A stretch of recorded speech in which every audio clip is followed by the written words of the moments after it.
thanks for joining me today for a review of Russian integrated air defense systems that may be employed in the defense of Russia's homeland. This is important as Ukraine, the UK, and even the EU push more and more to launch deep strikes inside Russia. Now, I'm not looking to enter the geopolitical debate, but I will say that fundamentally I disagree with this obsession by the EU being pursued to escalate into a broader conflict with Russia. The release and authority for Ukrainian forces to use Western-provided ballistic missile systems for use inside Russia will indeed do just that. Because understand, it's not just the missile systems themselves, like the ATACMS, the Storm Shadows, and possibly the JASSMs, but it's all of the support infrastructure that is needed, such as the intelligence, the surveillance, the targeting, and not to mention the technical employment of these systems will require NATO and possibly US direct involvement. Now, the European Parliament called on member states to lift restrictions on Ukraine's ability to use Western-provided long-range systems to strike military targets deeper inside Russia. On a positive note, U.S. policy remains the same. Currently, no authority has been granted at this time. It's unclear why the European Parliament and the UK want to rush in to ratchet things up into a broader conflict, but I think that this is a monumentally bad decision, especially since Putin and other Russian officials have directly warned against this. One final thought on this, just for thought: when has the escalate to de-escalate strategy ever worked? Cite one example in modern military history where this has worked. It's just a typical failed neocon strategy that only seems to entrench us further and deeper into conflict. We seem to be at a crossroads right now, a crossroads that is going to require off-ramps, not more of this typical escalatory escalate to de-escalate strategy, because this type of strategy will not impact Russian decision making. It's only going to provoke. Those that think otherwise should read more about Russian history and culture. Anyways, I thought that I might be productive to examine the basics of Russian IADS to gain a deeper understanding of their layered defense architecture. If we're going to go in, then we may at least begin to examine our adversary from more of a technical perspective. Fundamental to any discussion of the Russian integrated air defense system is that of the snow dome. The snow dome is a series of interconnected and radiating capabilities that provide mutually supporting protection from aggressor attacks. For the purposes of this discussion, we'll review only the missile capabilities, but understand that the snow dome also consists of overlapping electronic and cyber warfare capabilities. At the lowest level of intercept, the snow dome consists of the Man-Portable Air Defense System, or MANPADS. This would be the 9K38, or by NATO reporting, the SA-24. The SA-24 has a 6-kilometer or 3.7-mile range with a flight ceiling of 11,000 feet. Next would be the Short Range Air Defense System, or SHORAD. The Pantsir S-1 and S-1M is one of the principal capabilities within this category, and is designed for point air defense.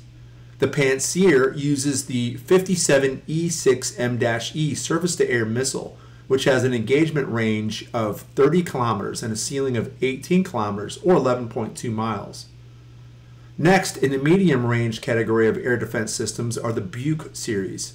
The Buk missile system, or the 9K37, M1, and M2, has a NATO designation of SA-11 or the SA-17, and the latest version, which is designated as the SA-27. The Buk system consists of the Transporter Erector Launcher, or TEL, the Target Acquisition Radar, or TAR, and the command vehicle. The Buk system with the 9M317 missile has an operational range of 30 kilometers or 19 miles, with a flight ceiling of 14,000 meters or 46,000 feet. I probably should have mentioned this earlier, but all of these capabilities can be effective in mitigating a multitude of enemy air threats. So that includes tactical and strategic aviation assets, helicopter fire support, and of course tactical ballistical missiles, and that includes cruise and aviation missiles. Now, as we move out of the tactical and operational echelons, the Russian aerospace defense forces employ both the S-300 or the SA-10 by NATO vernacular, with several variants, and the S-400 or the SA-21.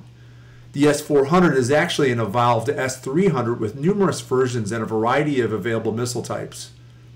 The S-300 and S-400 are in the category of high-altitude, long-range anti-ballistic missile systems. The S-300 has been in service since the 1970s and has 3 variants: the S-300V, the S-300P, and the S-300F. The S-300VM employs the top-performing missile, which is the 9M83ME, and has a maximum range of 200 kilometers or 120 miles. These 300 VMs use a combined transporter erector launcher and radar, or TELAR, with a tail configuration that is adjusted for the missile type. For instance, when the 9M83ME is used, the TELAR can launch up to 4 missiles per TELAR. The S-400 employs a larger missile with several upgrades that improve target acquisition and extend the maximum range to 400 kilometers or 250 miles. That's using the 40N6E missile type, which was released in 2018. The missile's destructive range is up to 300 kilometers for aerodynamic targets and up to 15 kilometers for ballistic weapons at an altitude ranging from 10 meters to 35 kilometers. The average flight speed is 1,190 meters per second. The 406NE missile has a homing head which can help it to destroy aircraft beyond the boundaries of the radio visibility of ground-based radars. The S-400 is composed of the command center, a multifunction radar, a panoramic radar, a high-altitude detector that may operate independently, and the interceptor tails. The high-altitude detector can track up to 20 targets simultaneously. So as you can see, this is a lot of capability. The Russian IADS complex forms a dense network of coverage from the ground level, from shoulder-fired launchers up through small launchers, medium-altitude missiles, and finally high-altitude missiles. Western forces must commit significant resources, intelligence, targeting assistance, and technical capability in order to enable Ukrainian successful strikes. If Ukrainian targeting authorities have designs on air bases and military targets, they're likely to encounter these layered defenses, as they will be heavily defended, of course. Also integrated within this network, Russian aerospace forces also use electromagnetic warfare complexes to jam, search, and Western targeting radars that degrade the capability of targeting and strike by aircraft or surface-to-surface missile complexes.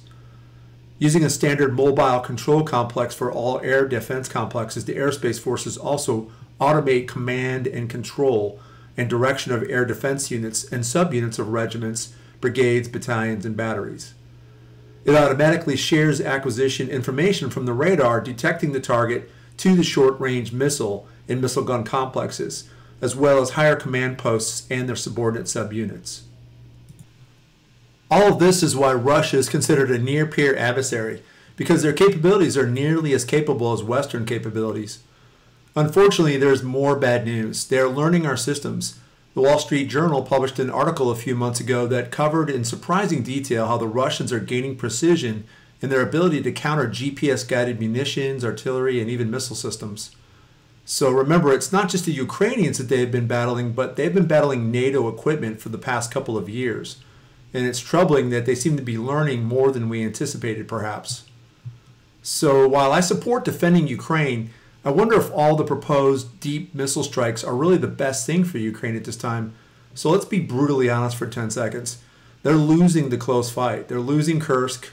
And on the Eastern Front, just look at how Russia is slowly closing the gap. This is a war of attrition, remember. They've got to play the long game, and it looks like they are. Russia can absorb that. Ukraine cannot. Just look at how obviously they're working to surround Pokrovsk, and look at a time lapse of the map on the Eastern Front. What Ukraine needs right now is boots on the ground to defend in the Donetsk. So I don't understand what operational advantage these deep missile strikes would provide to the Eastern Front.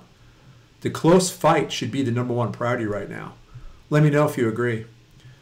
Anyways, I'll go ahead and close with that. Thanks for watching today, and see you next time.